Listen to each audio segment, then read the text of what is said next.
Mr. Casa, we are now live. Thank you, Ms. Fakish. Welcome everyone to the monthly Safe Schools meeting for October. We will begin this meeting, as we always do, with reciting of the Pledge of Allegiance. I pledge allegiance to the flag of the United States of America and to the republic for which it stands, one nation, under God, indivisible, with liberty, justice For all. and justice for all. Thank you. I was getting out of sync there with you, Ms. Wesley. So I need a click track. Okay. We'll now move on to approval of the minutes from the September 27th, 2021 Safe Schools Committee meeting. Do we have a motion? So Mr. Casa, can you turn on video? Yeah, that helps, right? Get back to my Zoom here.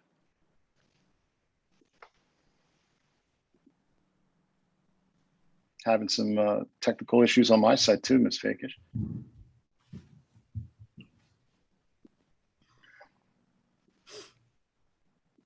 All right, there we go.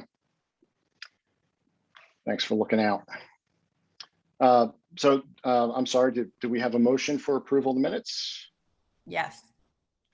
Okay. Do we have any comments or questions? No. All right. All in favor, say aye. Aye. Aye. Any nays? And the minutes are approved. Okay, with that, we move into the rest of the business of why we're here. Mr. Durr, we could start off with our informational items. Absolutely. The floor is yours. Thank you, Mr. Casa. And this month, first up, it's my pleasure to introduce our coordinator of transportation, Mr. Nick Kranak, who's going to review some new developments in the transportation department with regard to Here Comes the Bus. Nick. Thank you for having me tonight. I appreciate the time. I wanted to give you some updates about what's going on with our new Here Comes the Bus GPS parent app for all of the buses for transportation in North Penn School District. It's pretty exciting time. We have some new developments. If you recall, maybe 18 months ago, we started talking about this, where we we're at a point where our GPS systems that are currently on our bus, all of our buses are nearing their the end of their life. They're about 6 or 7 years old. We have a lot of units that are failing and just they're obsolete and we can't replace them. So a few months ago, we went out to bid for a new GPS system. But along with that, we also added on a parent app for all the parents in the school district. So basically how that works is that they will have access, parents will have access through their smartphones to know exactly where the bus is. So I'm going to play a quick video right now that kind of briefly explains what is going on.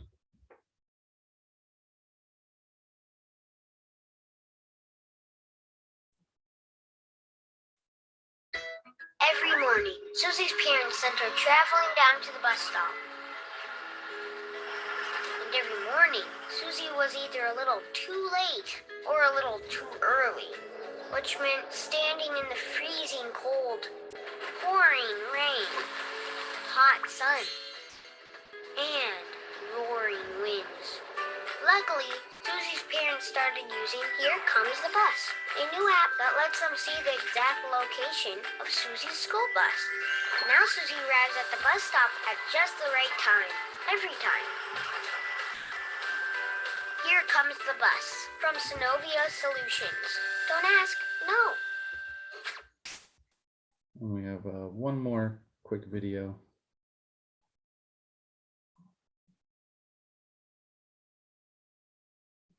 The safest way to get to and from school is getting a little bit safer and a lot more convenient. We're proud to be introducing the country's leading school bus tracking app, Here Comes the Bus to your district. More than 2 million users rely on the app thanks to our simple interface and intuitive experience. But before you unleash the convenience, you need to enroll. First, download the app from the App Store or Google Play Store. To keep the app running smooth, we only work with newer versions of Android and iOS. Second, create an account. You'll need your school's 5-digit code to make that happen. Don't forget your password. You'll need to confirm your account with your email, for security, of course. Once your account is created and verified, you'll need to add your student, or students if they ride different buses. That's it. You're ready to enjoy a safe, reliable, and free solution to track your school bus. If you have any performance issues, please visit herecomesthebus.com and submit a ticket on our support page. Enjoy your ride.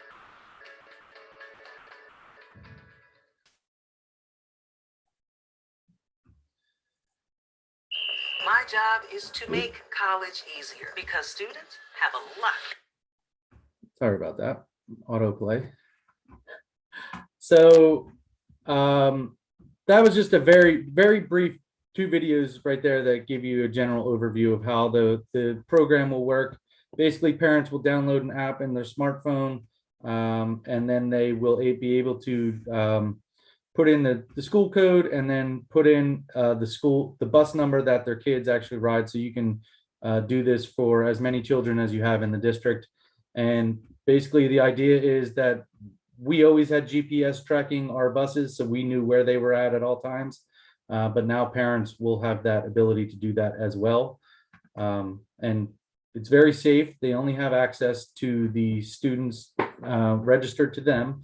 So we don't have any issues with anybody trying to do anything that would try to find a student that they wouldn't have access to. So it's a really interesting program. It will, I'm hoping, alleviate a lot of phone calls from our parents throughout the day, whether it's in the morning or in the afternoon. Parents will be able to set up a geofence. So once the bus hits a certain location within the district, they can set it up for like 2 or 5 minutes, and they will get a notification on their phone letting them know that the bus is 2 minutes away. So that way the kids, if it's raining, they can walk to the bus stop, or if it's snowing or whatever, they will know exactly where the bus is.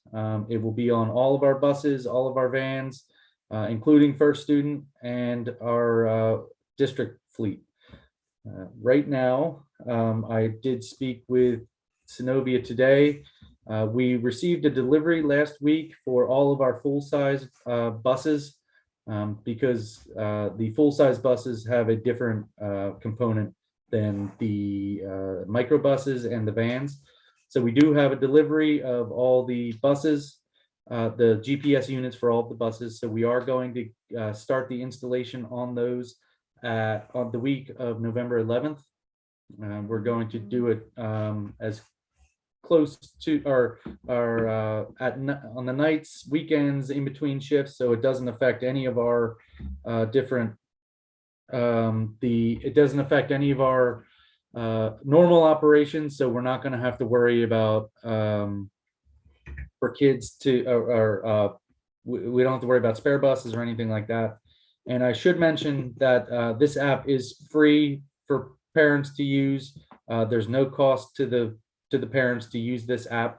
They basically download it and they will have access. As long as they have the correct login credentials and information, they can get that information. And that's pretty much it. We are hoping to roll this out fully by the beginning of the year, beginning of 2022, when we get back from winter break. We are going to do a mini rollout at one of our schools. We're going to start at Oak Park, do all of their buses, give their parents kind of like a pilot, just to work out any kinks. And then once we have all the rest of the GPS units installed on the vans and the microbuses, we'll roll it out to the entire district, and we should be good to go. Thank you, Mr. Kranak. Ms. Wesley. Thank you, Mr. Casa. So thanks for the presentation, and we've been looking forward to hearing about it. I have one question regarding, does the technology support track for parents to track buses for, let's say, field trips or sports events or band trips? It does not. Well, if we were to assign the students to a bus, I guess we could, but we would have to do that every single time. So I would have to check with the vendor. I'm not really positive. I would imagine in theory you could do that. But we would know who would be on the bus, so we could track the bus when they were at an athletic event or something like that. I will have to get back to you on that. I'm not positive. Yeah, I mean, I understand you're just rolling this out and you plan to have the pilot at Oak Park, but I guess down the road to even provide more transparency and granularity with that, that would maybe be something to consider down the road. If it is possible, I will let you know, and we can start working on that. Thank you, Mr. Kranak. Yeah, for those late night, championship returns home for the bands, right? Dr. Lewis Campbell. Yeah, I just wanted to thank Mr. Kranak for that that report. I'm excited that parents can at least now track their children, and it's tied to their student code. And it just will alleviate a lot of students being outside when they don't need to be in inclement weather. So I think that's a good thing as well. So once you find out those questions that Ms. Wesley asked, I think that will even give us more reason to want this. I guess you've benchmarked this against other school districts that are already using it to see what the feedback is and how they feel about it. Yes, there are several school districts in Montgomery County that are already using this system. Upper Moreland, Springfield, I believe Upper Dublin. I'm not positive. I forget. There are a few that, and I did talk to all of their transportation directors. So got nothing but great feedback from the other districts that are already using this. So I think it'll be a welcome addition to North Penn. Great, thank you. That's it, Mr. Casa. Thank you, Dr. Lewis Campbell. And perhaps, Mr. Kranak, it could be a very brief update, at the next meeting, as you can give us to tell us about the pilots and maybe answer some of those questions. I see our student representative, Karina, your turn. Thank you, Mr. Casa. I just wanted to thank you for the presentation, because I know this app won't only help parents, but also older siblings as well. I do have to get my sister off the bus on most days, and some days when the weather isn't the best, I will be waiting out there for longer than I would prefer. And I think it's definitely going to benefit a lot of people. So thank you. You're welcome. That's a really good point. Thank you. And we've seen this. I know that the administration's been working the last 2 years on, there's this pandemic as well, but I appreciate the effort that went into this competitive bid, weighing all the options, being diligent. I know at times I kept asking because we really want to have, this is 21st century learning. It's good to have a technology that's aligned with it for our families. And those are the type of results that this school district, to put this information in the hands of parents, families, siblings, is only going to help. And that's why this is through Safe Schools, because a lot of safety issues that are related to this timing. But I can recall where there's been snowstorms. Unfortunately, now there's been some tornadoes and bad storms, and families want to know where those buses are. And this really helps increase that transparency. So thank you very much. One clarifying question: is the pilot going to be in early 2022, or is that something you're rolling out at Oak Park before? We're hoping to roll that out as soon as everything is installed into the buses. They're telling me it takes about a week to install everything. So I would think probably around the week of the 15th of November, we would start rolling it out to Oak Park. And then once we get everything up and running, and we get the deliveries from the rest of the GPS units, we're shooting for January 3rd, which is our first day back from winter break. That's fantastic. And I'm sure you'll be working with Ms. Liberoski on this promotional plan as well for families. So I'm looking forward to seeing that. Any other questions from the committee?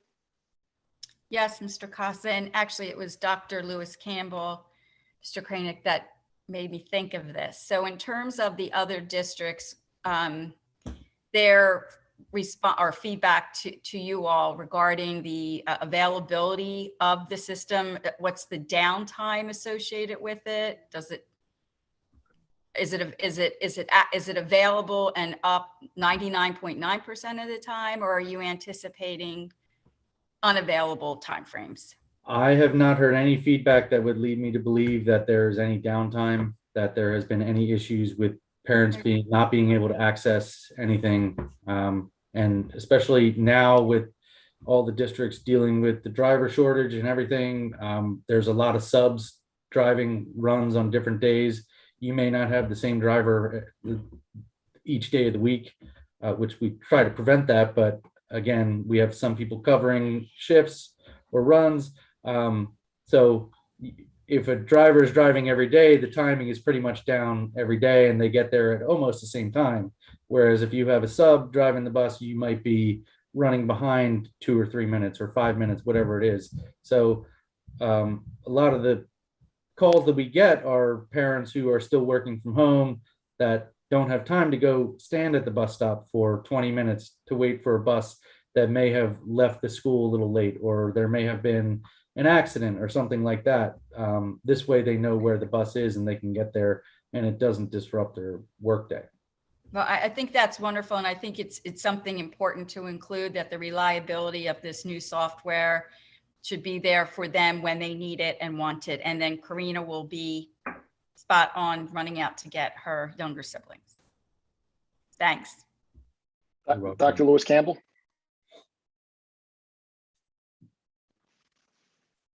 Unmute. I'm sorry, I just lowered my hand. I didn't have anything. Gotcha. Well, thank you very much, Mr. Kranick. We're excited for this to be rolled out. Can't wait to hear the updates, especially with Oak Park being able to try this out within the next month, hopefully the next few weeks. And appreciate all that you do for transportation and as you mentioned, with getting the drivers, and it's tough during a normal year. So we appreciate all the effort. Send our best to the drivers and mechanics, and a thank you. Thank you.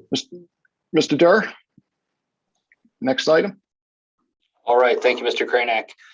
Our next item this evening is an update on Safe to Say Something, which is our anonymous tip line that serves all of our schools here in Pennsylvania. And I'll share a quick presentation with you here that is also attached to this evening's agenda, should you like to view it.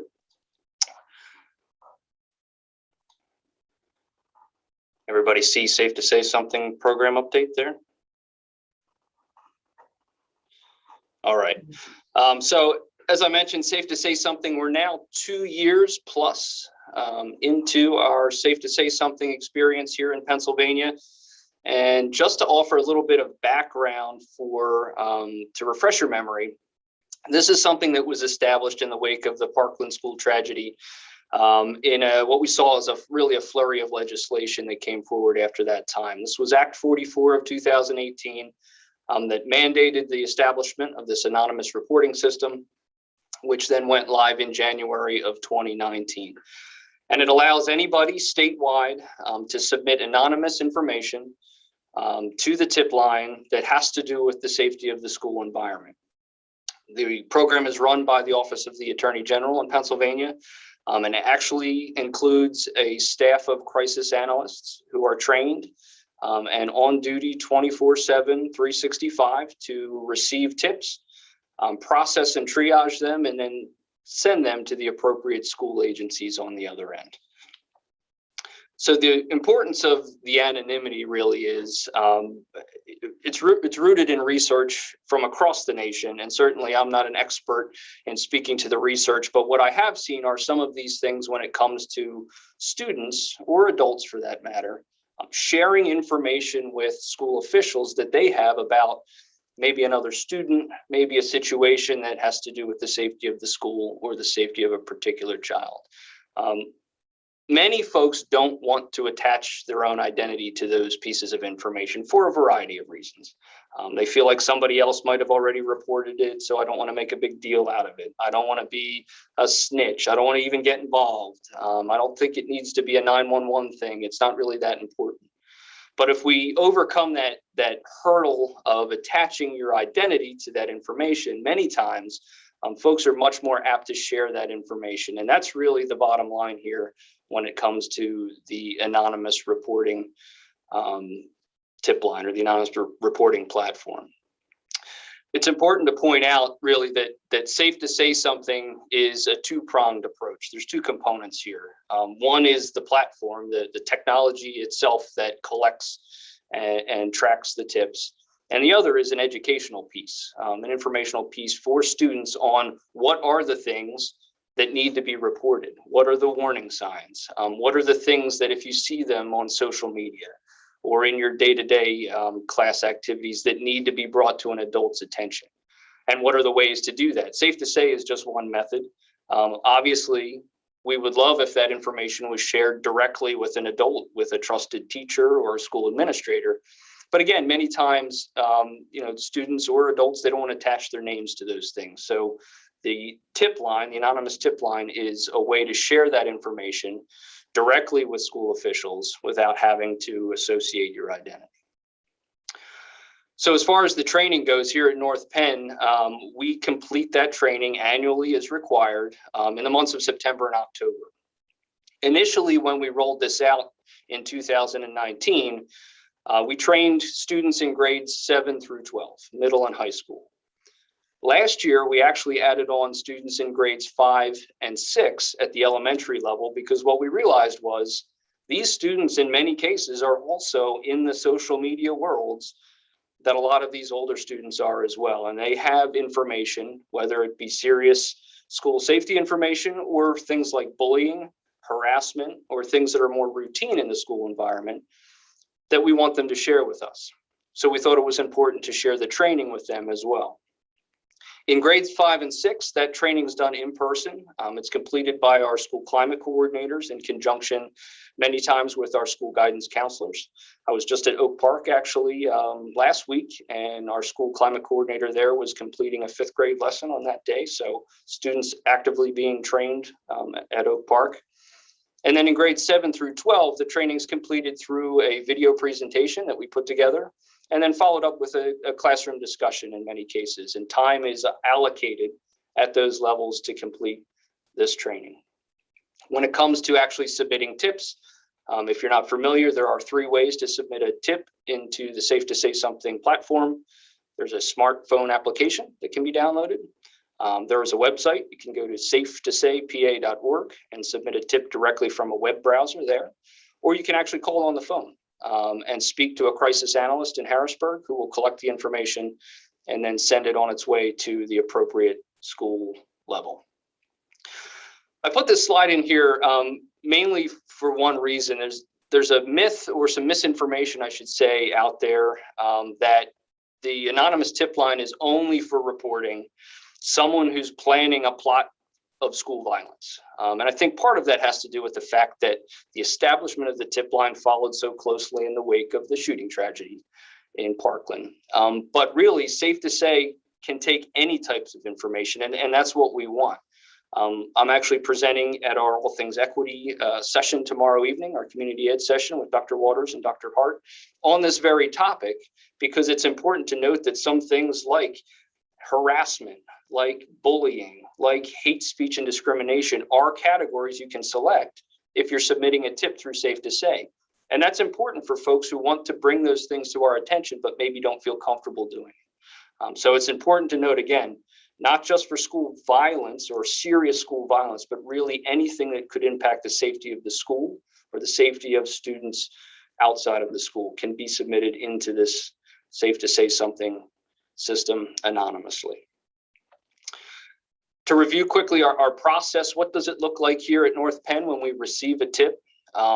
Again, there are two buckets of tips.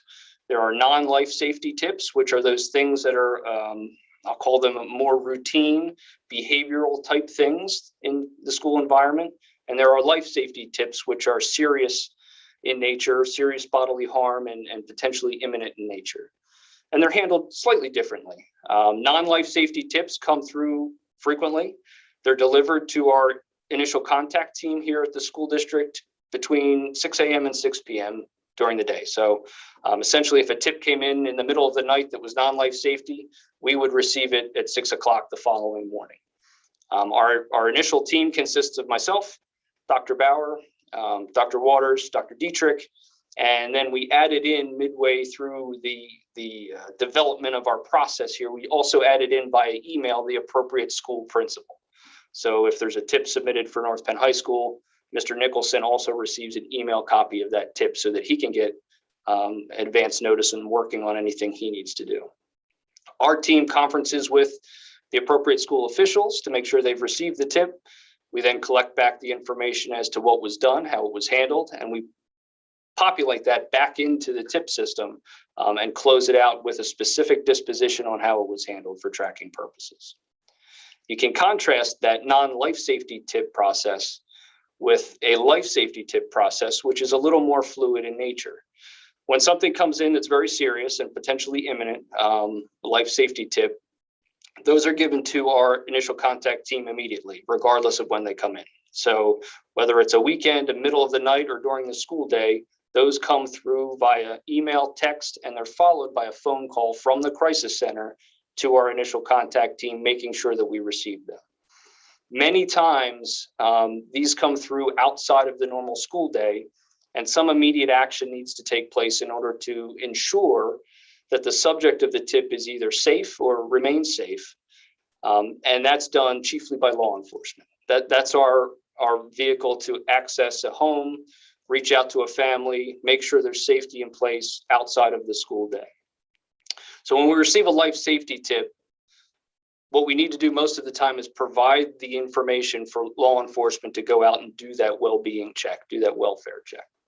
So we share that information, and the Safe to Say Crisis Center is the coordination piece. So we provide them a home address, for example, a phone number of a parent. They provide that to the 911 center so that law enforcement can reach out. Then on the back end, we as the school entity follow up as soon as we can to make sure that we put any additional measures in place on the school side to ensure there's a safety plan and that we can resolve that issue and see continued safety for the subject of the tip, depending on what the situation specifically is.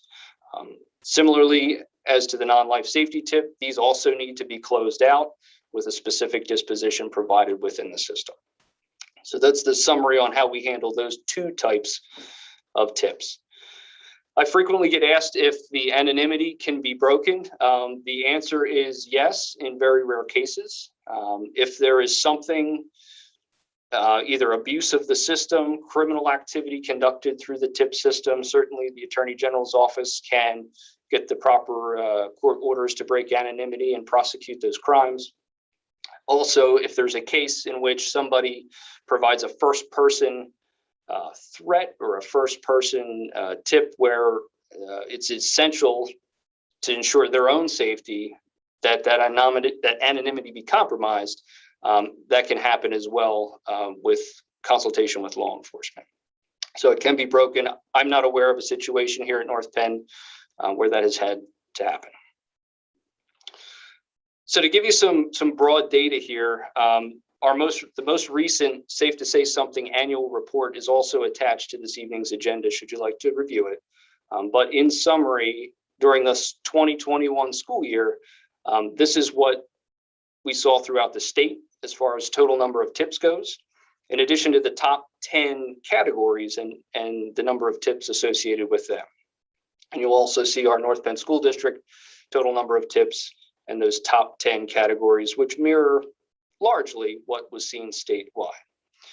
Interestingly, I found that the MCIU, the Montgomery County IU, received the second highest number of tips in the state from IUs across the state. The Pittsburgh IU, which is a combination of Mount Oliver and Allegheny, saw 930 some tips. And then Montgomery County IU is the second highest in the state of Pennsylvania. If we look at the differences here by school year, the story really here is the pandemic and COVID. And this is a reflection of really similar tip lines across the nation. A 56% decrease in the number of tips from the prior year we saw last year. And we're right in that same area there, 52% less tips in the 2021 school year as compared to the 1920 school year. That state LS, that's the number of the percentage of that total, which were life safety tips. So while you see an overall decrease in the number of tips last year, we see an overall increase in number of serious tips. If we look at the distribution across our levels here at North Penn in that last school year, you can see the numbers there for elementary, middle, and high school as fairly evenly spread across the board. Also to note, one of the things that concerned us initially as we were discussing this, we thought, man, people are just going to abuse this system. We're going to get inundated with fake or false tips, and really that's not the case at all. Statewide, less than 5% of tips are false or fake. And similarly in North Penn, we only saw 2 fake tips in that 2021 school year. So it's very low, the abuse, I'll say, of the system, or the inappropriate use of the Safe to Say Something system. And if you're curious, this year, from July 1st to date today, and we got a couple tips today, we've received 33 tips year to date. So that puts us on pace to exceed certainly the last school year, 2021. So I'm happy to answer any questions that the committee might have about Safe to Say Something.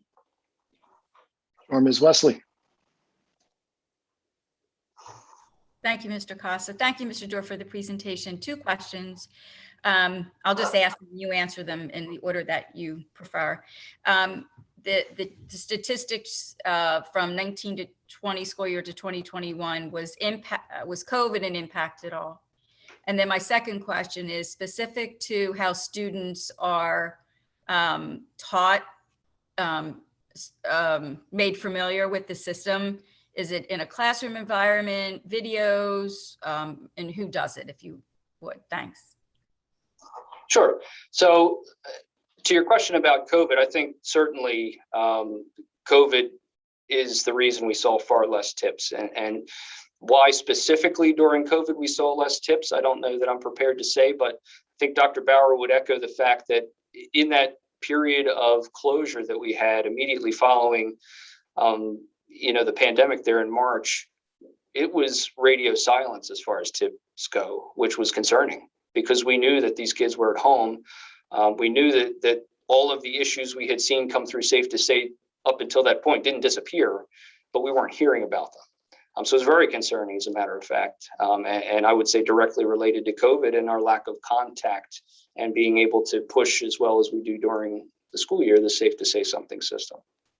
Your second question with regard to training, yes, it's in a classroom environment.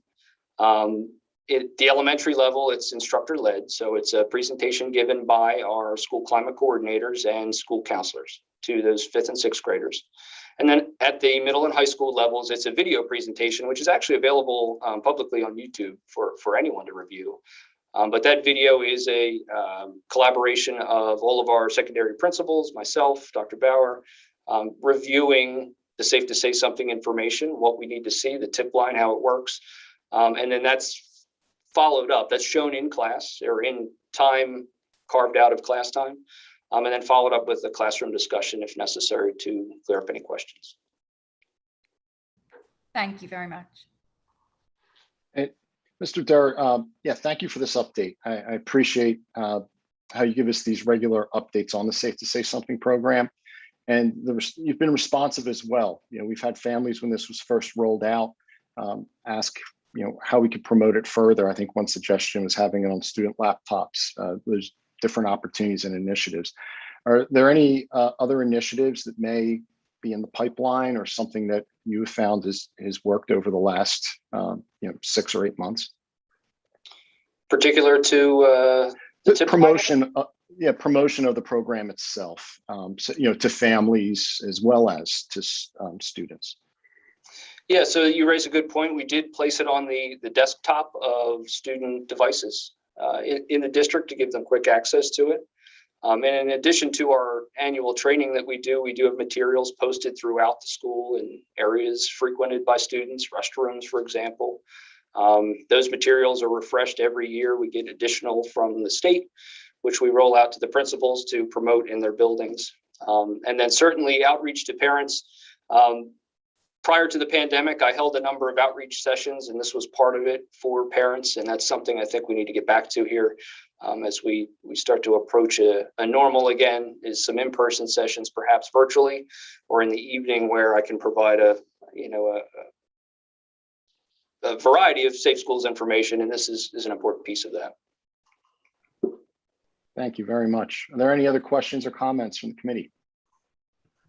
I would just love to throw out that it really is an amazing tool. I mean, I can think of, at this point, over the last 2 years, dozens of times where we've received something on a Saturday night and the police intervene.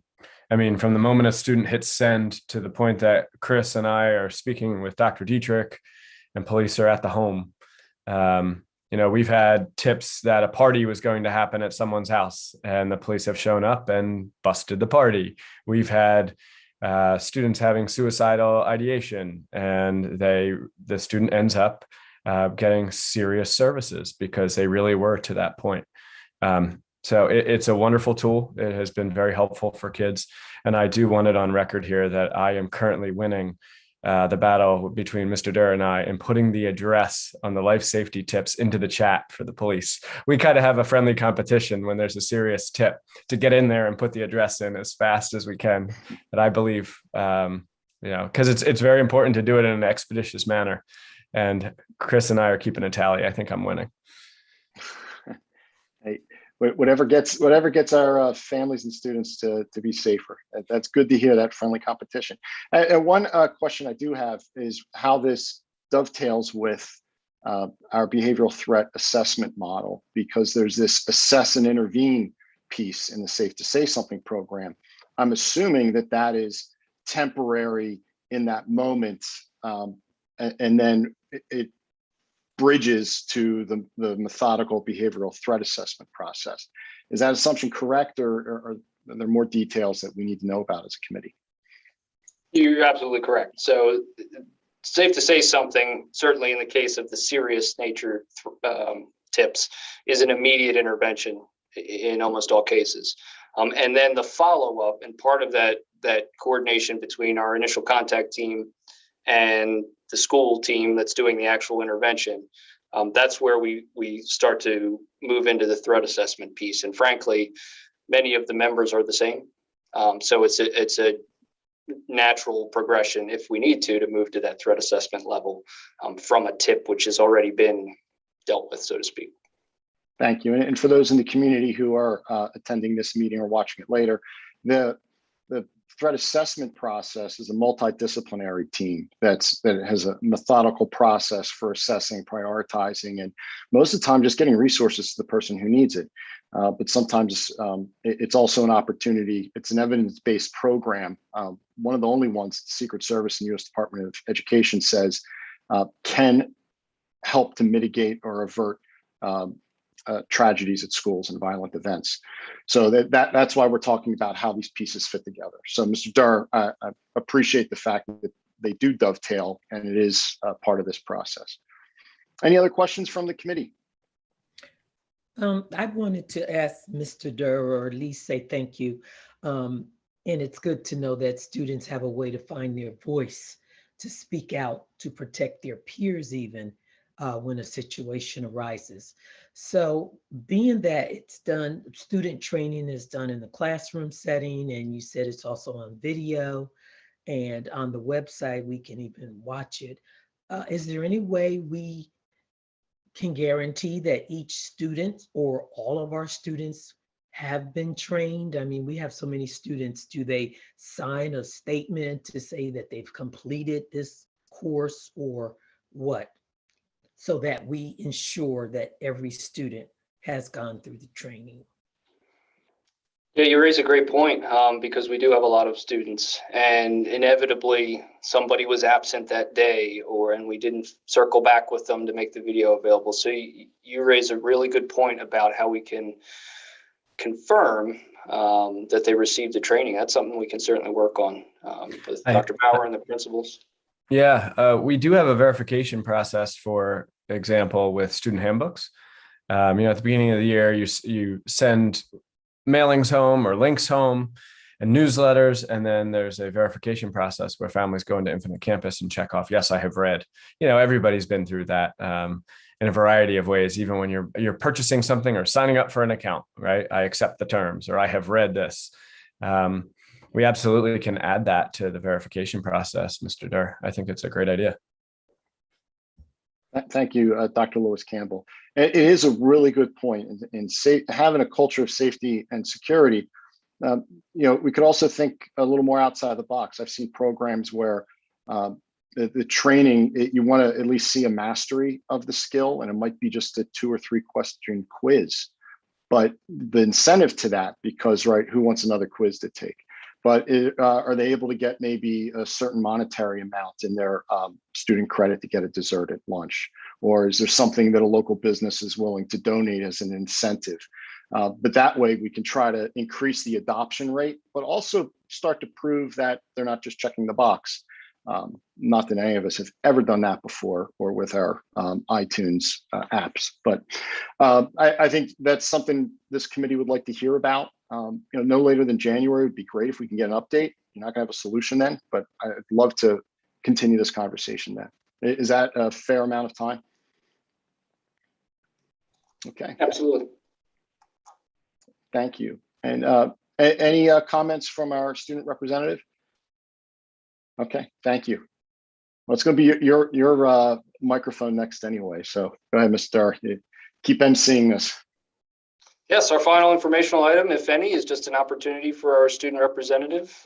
If you have anything to share this evening, Karina.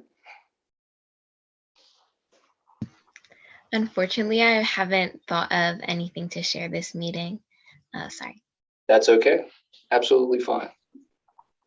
We appreciate your time with us and what you do bring to this conversation. So we're very lucky to have student representatives who are as involved as the ones on our committees.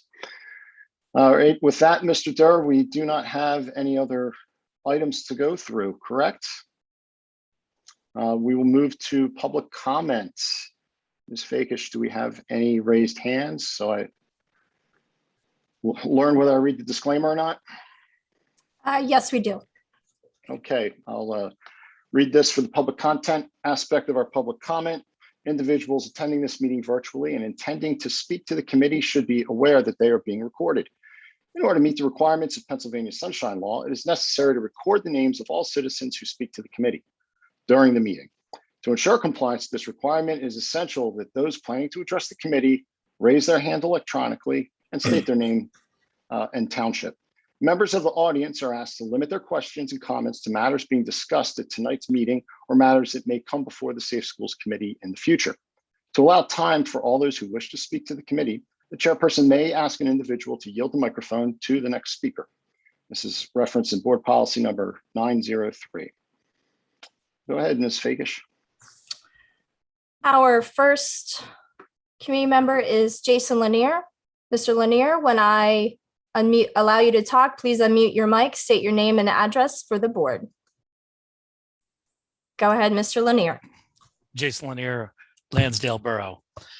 I find it interesting that we have a Safe to Say, and it seems like, a great tool. And I'm not at all being snarky here.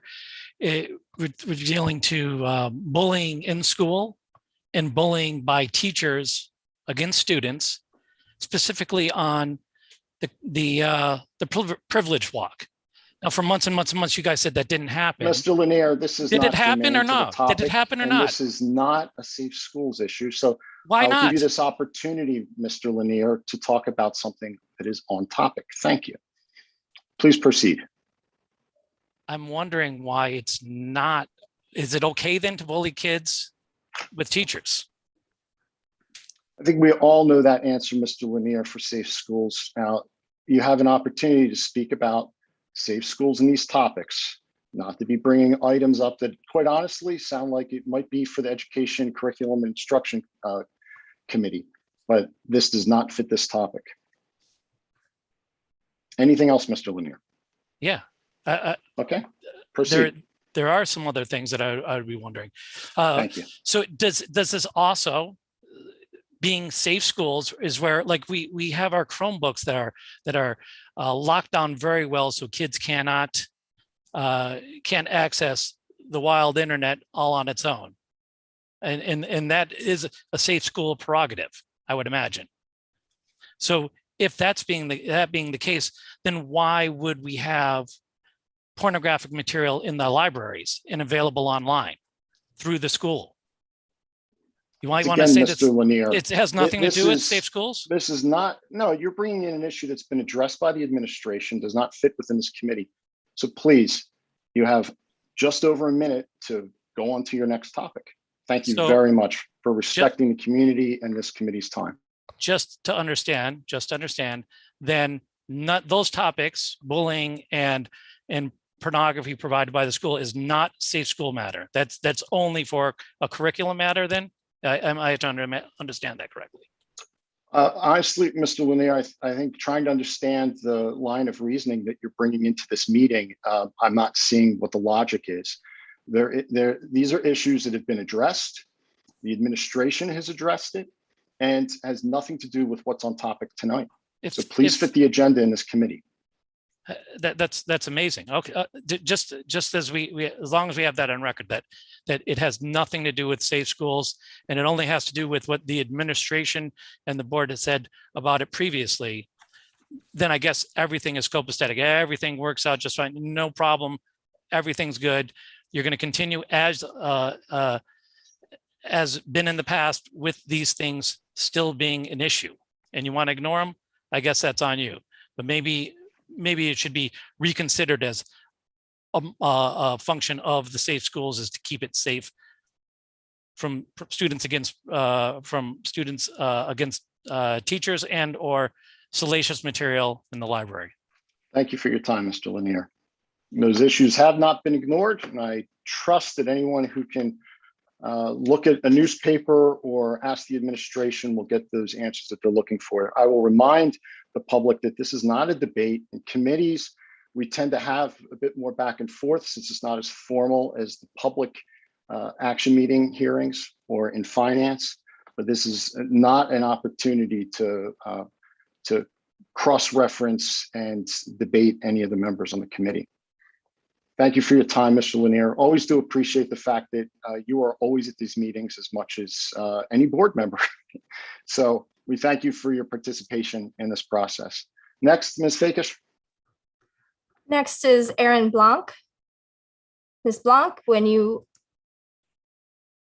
are asked to unmute, please state your name and address for the board. Hi, this is Erin Blanco of Hatfield, and I wanted to let you know about a security issue that I have discovered and found out about. So a member of the community has been speaking of knowing who from the community does or does not participate in school board meetings via Zoom. This information has been used to attempt to discredit school board candidates and members of the public. This woman would only have this information if she breached security or was told by someone within the organization. This information is really none of her business, and she actually posts about it on social media and speaks about it in public. This is the same person who is a very close supporter of the current school board's campaign and also holds a local position in Montgomery Township. She has disrupted events in the past that were conducted by the competition of the candidates. And she seems to lose judgment and mental capacity during these activities. She actually approached a young child and made him cry with her words and blew through a stop sign in the high school parking lot in a crowd. Ms. Blanc, I'll give you some time and please continue. But thank you. Board policy is we can't have personal attacks, especially with people who are not here to be a part of the conversation. But please continue to talk about the topic. I just want to make sure we pull back on those last couple. Yeah, I will not say sentences. any names at all. No names mentioned here. Okay. Right, but even in the alluding to. So, but go ahead. And another. Well, there's 25 video. seconds. I mean, there's video. So. Right. No. That's. I won't take any more of your time, please. Okay. Thank you. It's okay. I'm almost done. My point was, for these reasons, I am concerned. I'm concerned about my safety when I'm in public and at these different events, including school board meetings. And I'm also concerned about the information that the public seems to have access to. And I would like this to be looked into further. And I would appreciate a statement denouncing these behaviors. And I feel like silence is support. Thank you so much. Thank you. And you still got that within 3 minutes. So thank you, Ms. Blanc. I would suggest that information be forwarded to the administration, please. Next person, please. Our next audience of citizens is Jessie Bradica. Ms. Bradica, you are allowed to unmute your mic. Please state your name and address for the board. Hi, Jessie Bradica, Upper Gwynedd. I wanted to compliment you guys on the bus app. I think it's a great addition to the district, so thank you for that. And I agree with Mr. Lanier regarding the Safe to School line. I wanted to congratulate your campaign on your Democrat state representative endorsements and your electronic billboard on 309. And I have a few questions. Mr. Cassidy, your Facebook post on Friday, October 22nd is regarding, or I'm sorry, it was pretty much, I lost it, forget it. I'm sorry about that. My second question is, I'm curious what and how you are addressing the sexually explicit books that were found in the North Penn libraries as chair of the school committee, because I couldn't find that on any of your Facebook or Twitter posts. Second, I'm also curious how you are planning or how you have addressed the alarming rise in North Penn's incidents reported to the Safe Schools PA government portal. Incidents in 2017 for North Penn was 205, and in 2020, it rose to 745, more than tripled the number of incidents. In school suspensions in 2017 were 43, and in 2020, in school suspensions rose to 399, almost 9 times. And out of school suspensions were 142 in 2017 and doubled to 281, just about doubled to 281 in 2020. In comparison, Central Bucks has 18,000 students where we have just over, well, we have over 12,000. They had 275 incidences in 2020, 66 in school suspensions, and 143 out of school suspensions. So I was just wondering how you were addressing that increase. Thank you. All right, next speaker, please. Thank you, Ms. Bradica. One moment, sorry. No problem.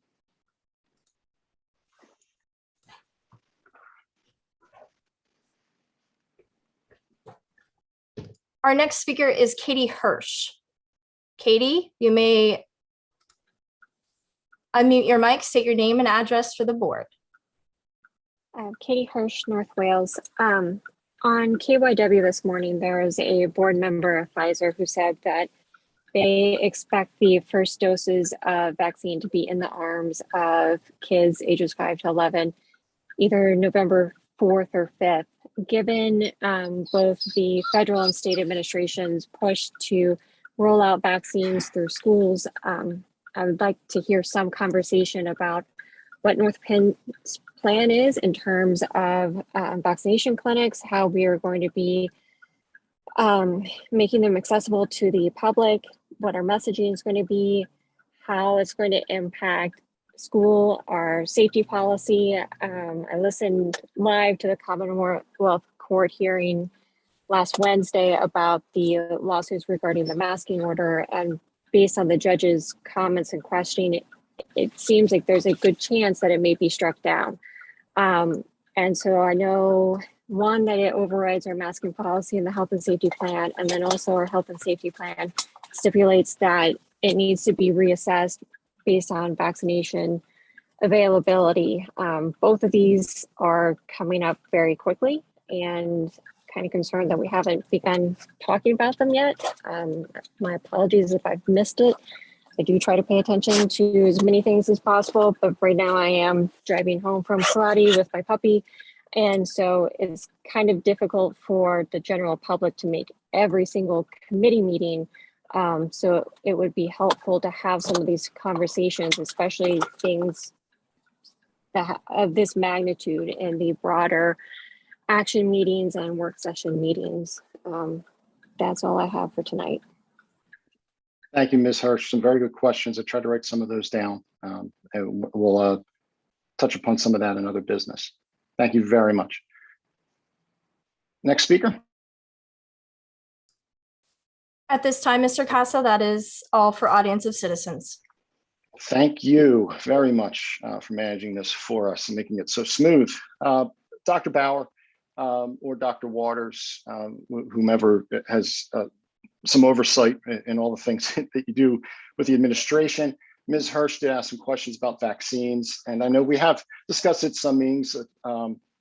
She's brought up some good points. I know there are talks scheduled, if not ongoing, about the vaccine clinics. Any other information you'd like to update Ms. Hirsch and this committee and the rest of the community on tonight? Sure, I'd be happy to, Mr. Casa. And thank you for your questions, Mrs. Hirsch. I can appreciate, I did hear the puppy in the background. And I was going to have a conflict this evening. My daughter is at basketball, my son had football, but the weather cooperated and canceled football. So here we are, and I'm happy to answer your questions. So in terms of vaccination clinics for students age 5 through 11, those families interested in receiving the vaccine, we did have a meeting this morning. We've been working closely with Skip Back Pharmacy, as everyone knows, I believe at this point. It would look very similar to, if it is approved by the governing bodies, it would look very similar to the adult clinics and the other clinics that we had once it was approved for adolescents as well, 12 to 18. So as of right now, we are waiting for the green light, and then we would communicate that on, I believe the clinics would take place on Sundays. They would not be during school. They would be voluntary. The information would be sent to families, very similar to the way that we did it for students aged 12 to 18. And they would sign up for a time slot. We did hear from Skip Back Pharmacy that they are planning, when they did the adult clinics, they were, I forget what the windows were, maybe 15 minutes or so. They would sign up 60 individuals for 15-minute slots. They've reduced that by down to 25% of that capacity, because they understand with students coming in, there could be families, parents, some students might need some support, be more apprehensive when you're talking about that age bracket. And by the way, both of my children are in that age bracket. So we're working on it. We do have some dates set up with our facilities department. And again, they would be voluntary.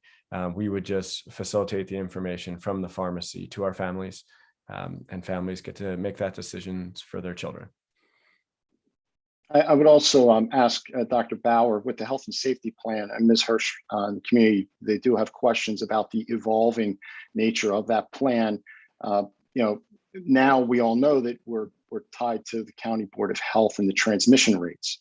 So Ms. Hirsch had asked a question about, once vaccines were available, does that mean there wouldn't be masks? It's my interpretation that we're still watching the transmission rates and need those to drop, which clearly expanded vaccines would, we can assume, be a part of lowering those rates across the community. Is this something that the administration is prepared for work session as you get more information that the community can expect this type of public deliberation? Yeah, so the challenge right now, Mr. Casa, if you recall back in August when we presented the health and safety plan, I guess it was July and then subsequently in August again. And we did utilize the transmission rates to determine whether or not masks were recommended or required. And then we did have a mask mandate from the Secretary of Health. So that mask mandate is still in place. So regardless of what we might approve in a health and safety plan, the mask mandate is still in place. That said, we did meet last week because we are starting to hear, like Mrs. Hirsch shared, that the vaccination opportunity is imminent. And if that were the case, what would our, if you want to say, our differentiation model for masks look like? Right now, a decision does not need to be made because the mask order takes precedence and priority. However, we're working on those logistics and the timing of when the vaccines would be eligible. There would still be 2 doses, even though it's a lesser dose. And then, so if you had your first dose, then you had 3 weeks until your second dose. And then they say 2 more weeks until you are fully vaccinated. Again, this is for the families who want their children vaccinated. So we are still quite a few weeks away, but we are working on plans. And when we have that, it would certainly come to a work session for discussion and deliberation among the board. Thank you for that clarification, Dr. Bauer. And that's, should the legality of that order, the statewide order, change, I would assume we would be having that discussion as soon as possible with the public, but that this administration, I'm very confident, is planning ahead already. Yes, sir, Mr. Casa. So okay. we'll make sure it's well publicized that that's going to be discussed at the work session. At this point, given those timelines and the weeks that I've shared, I can't imagine it would be at an imminent work session, probably about a month away. Okay. But it's certainly being discussed. Yep. So good for the community to know that.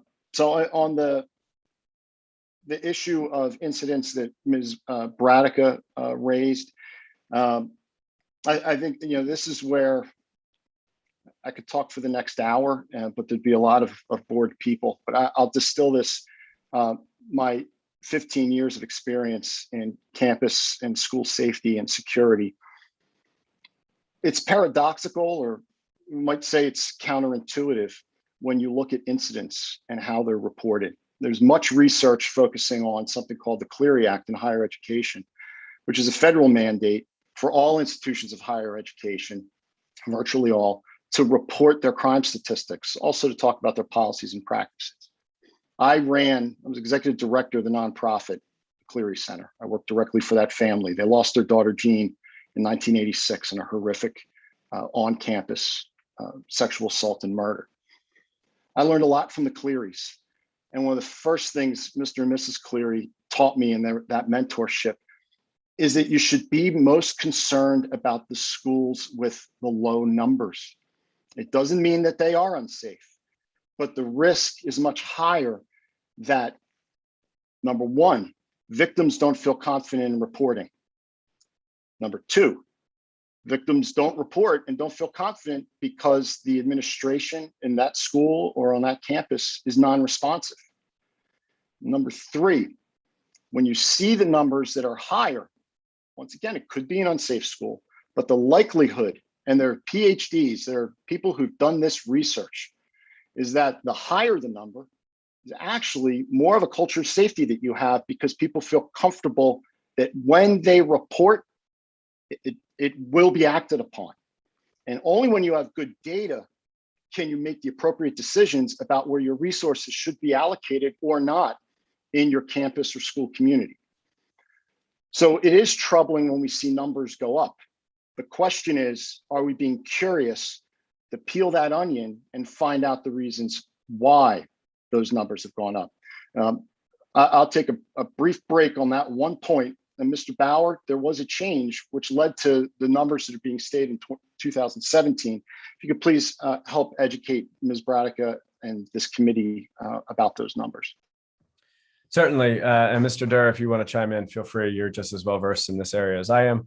But the reporting mechanism did change, and what types of events need to be reported to the state did change. So if you look at data, and I believe some of the dashboards on PDE's site allow you to see the fact that there's a spike across the state that year because what was reported to the state changed, the criteria changed. So things that weren't previously reported, because we categorize disciplines, right? So if there's a bullying incident, it's categorized as bullying. If it's sexual harassment, it's categorized as such. And there are categorizations that did not need to be reported in previous years, and then the criteria changed. So as a result, you saw a significant increase in all school districts across the state. I do believe when we shared the data dashboard, I'm going to guess it might even be a year ago at this point, the first iteration of the dashboard, we went through that because you could see on the graph a dramatic spike. So of course, I agree with everything you said, Mr. Casa, that there is a more concerted effort to report, I believe. I also believe that the aforementioned presentation from Mr. Durr, was safe to say, has increased the number of reports as well. But there was a change in the criteria, which resulted in the spike. Mr. Durr, is there anything to add to Dr. Bauer's points? No, that absolutely sums it up. Specifically, if we were to look at examples, that what was added in that time frame was a big bucket that's labeled code of conduct incident, and that's a collector for anything that doesn't fit in another category that resulted in a suspension. So something like plagiarism, should that result in an exclusion from class, would be reported, where previously it was not. So that's the reason for the spike, as Dr. Bauer explained. And thank you very much to both of you. And you've had to put up with a lot of my cross-examination about the data as we drill down. And that's why I welcome the community and Ms. Bradica to watch the June Safe Schools Committee meeting with Mr. Max Schachter, who lost his son in the first classroom at Parkland. And he's dedicated his life in his son's memory and for his positive legacy to ensure that incidents are reported accurately and communicated with the school community and families so that disasters like Parkland doesn't happen. That is why North Penn School District is the first school district in all of Pennsylvania to adopt and work with the Safe Schools for Alex model. We unveiled our dashboard in January, Dr. Bauer. Actually, that's in the work. It was January or February when it was unveiled. We're now merging that information, working together with Mr. Schachter and his organization, because we should not be afraid of the data. We should not be afraid of people saying that our schools are unsafe to make cheap political points. We should instead be sharing with the community what exactly is going on in our community so we can have a civil conversation about it. That's what the data is about. And I hope that this description helps educate many in the community. This is not something we want to think about or focus on all of our days, but this is the type of topic that the Safe Schools Committee is here to place that focus upon. It's been my focus for the last 4 years. We're not only bringing Mr. Max Schachter to this, but when I hear, let's be honest, you're here because there's a political race and there was a debate last week, and you bring up how our ranking dropped from an A to a B in some internet survey. I'll be quite honest, we're not perfect. Our safe schools can always improve. It's why I described all the things that we're doing. We've invested millions of dollars in our school district, and to have safe schools that are vibrant and secure. We have positive behavioral interventions and supports in all of our elementary schools. That's going to make a difference. We're invested in restorative practices in our schools. That's another piece that's going to make a difference. We made sure that every single emergency operations for communication at every single system is 100% functioning across this district, which it wasn't when I took over this committee. That took hundreds of thousands of dollars. We made sure to invest in behavioral threat assessment. We invested in evidence-based practices so not only are students and staff secure, but the taxpayers protected as well from us throwing money at reactive security theater. When it comes down to climate surveys, we took the first ever climate survey in our school district because no one was asking where our blind spots were, and we need to hear from our community. We invested in that. That's evidence-based. We have climate coordinators in all of our schools that we also invested in. I can go on for quite some time, anyone who's sat through these meetings before and what we've done, but it's not to brag. It's about to show our homework and what our investment is. I've been in campus school safety and security for well over 25 years. I started in juvenile justice. Ms. Bradica, not once have I ever heard a niche rating be used as a professional citation for what makes a school safe or not. And I'm not sure that they're looking at the things that I just mentioned either. So for the sake of the entire community, we put our politics aside. This is about the safety of our students, and let's keep it focused there. I really appreciate the question about the numbers, because Ms. Bradica, it does stand out, but I hope that we've cleared up that information for you. And for those in the community, please continue to come to the Safe Schools Committee. We will all work together on making sure that all of our students are safe. Are there any last questions? Yes, Dr. Lewis Campbell. Yeah, Mr. Casa, I can't help but state that this school board and our school district, with your leadership, managing this school safety committee, can't help but go up. You have been remarkable, your experience in that realm, like you explained about the Cleary reports and having come from higher ed, you're so right. Just because the numbers have gone up, it indicates that better reporting is being done. And thank you for breaking down all of that as you just did to our community. So I thank you for your leadership and am glad to have you on this school board. Well, thank you. I'm sorry, everyone, for the lecture. I'm very passionate about this issue. So I wanted to make sure that I shared as much as possible. Do we have any other business or closing comments? Thank you for those who stayed with us. I know we ran late, but really appreciate the opportunity to respond to community questions. Up next will be the Facilities and Operations Committee. Thank you, everyone. Thank you. Wait. I'm sorry, next meeting. I have to say that I usually miss that. So our next scheduled Safe Schools meeting is for November 29th, 2021 at 5:45 in a virtual format. Do we have a motion to adjourn? So moved. So moved. All right, this meeting's adjourned. Thank you.